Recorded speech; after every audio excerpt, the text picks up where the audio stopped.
lot of you that know this channel and have watched me know that this guitar is the FrankenJem that I built for my son, and I'm leaving to go back to the United States, and I'll be leaving on Friday, so this guitar is staying here with me, so I thought I'd go ahead and do a video of it before I go to show you what's going on. And basically what we got is I took a Fender Stratocaster that I built. Now this is not a store-bought guitar, this is completely 100% made, while some of the parts are actually from some other guitars. Actually, this is about 3 guitars put together and a couple of new parts. Most of the guitar is custom, brand new.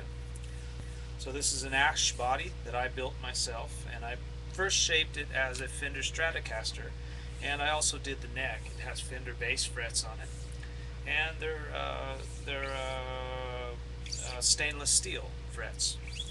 Very nice sounding, very good sounding. Also the way Eddie Van Halen did it. My son likes Eddie Van Halen guitars. He's only 11, but I built this guitar for him.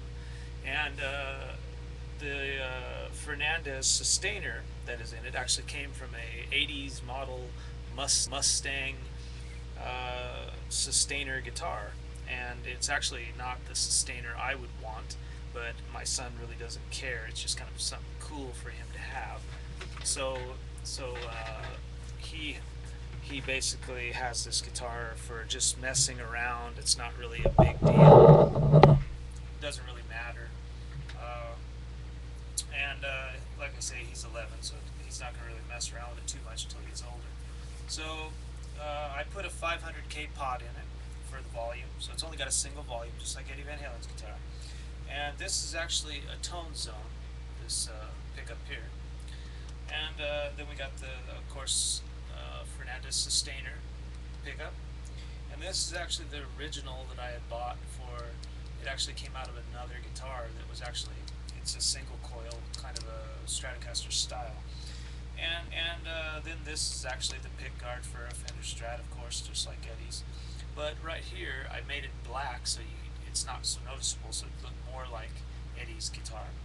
And this is actually the control for how much sustain you got.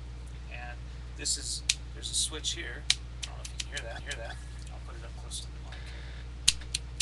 That's the on and off.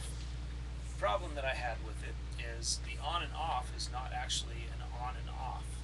It's actually just off for the sustainer, but not an off for the battery. Now, if I flip it backwards, you can see I put this in, and this is where all the stuff is for the sustainer. Now, in here is the battery, and the problem that I had with it is the battery will run dead pretty quickly. So what I did was I put 2 switches here, and I'll try to get that up there close so that you can see. So that you can see it. Let's get down maybe over here. Like that. Let's see. Yeah, there you go. You can see all that stuff there.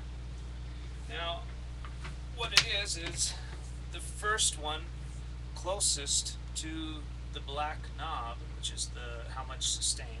That one turns the battery on and off. So again, we'll flip the little switch here. That's on and off. And then the next one over is actually a switch for the ToneZone. I'm sure people are aware that you can make a ToneZone that is actually a single coil and a humbucker. So you can get that kind of Strat sound, or you can flip it down, you can get the humbucker sound, so you get that kind of Gibson. So this has the same setup as that.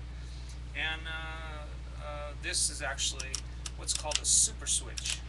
This it was actually quite expensive. It was like $30 or $40, and that's a super switch because the way I hooked this guitar up, I'll talk a little bit about this. In this position, all the way forward, which is usually just the bridge pickup, that is set up to where if there is no battery in this guitar, you can still play it.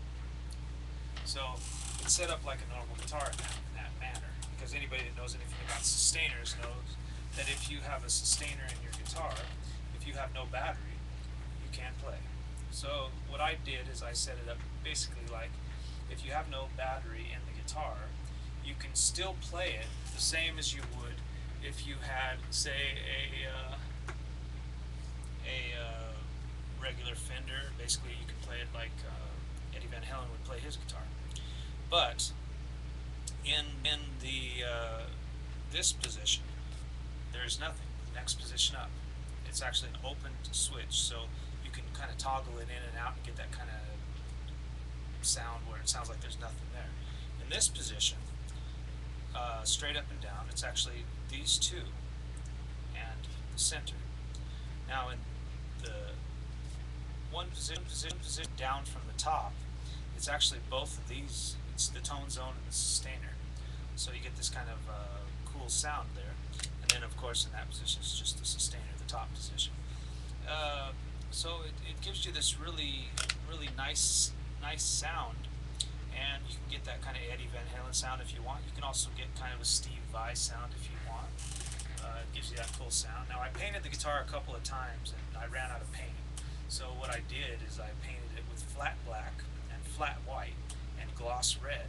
Then I tried to go and do something really stupid. I was using very cheap paint, and I put clear coat over the top of the flat colors, and actually what happened was it ran, so I got these run marks down here, and it's really not a big deal. Like I said, it's my son's guitar, so he doesn't really care. He thinks it looks cool. And then I put the Jem handle in here because I'm more particular. I like the Jem style. I also sanded the back of the neck, and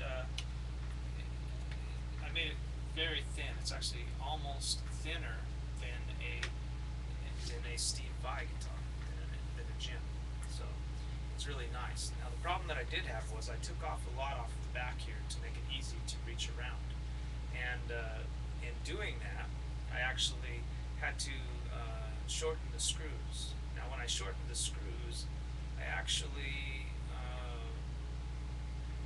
I've taken this guitar apart about 3 or 4 times, and by taking it apart 3 or 4 times I've actually loosened the screws. They became quite loose, so I need to put some glue in there or something and put something on here and push it down, let it dry, and then once it's dry put the strings back on. Now I don't know if I'm going to have time to do that because I'm leaving on Friday, so I probably won't have time to do that, and it probably won't be that big of a deal because I think my son probably won't ever play it, but it's just kind of something cool for him to have that I made him, and he might bring it to the US later if he comes to the United States to live.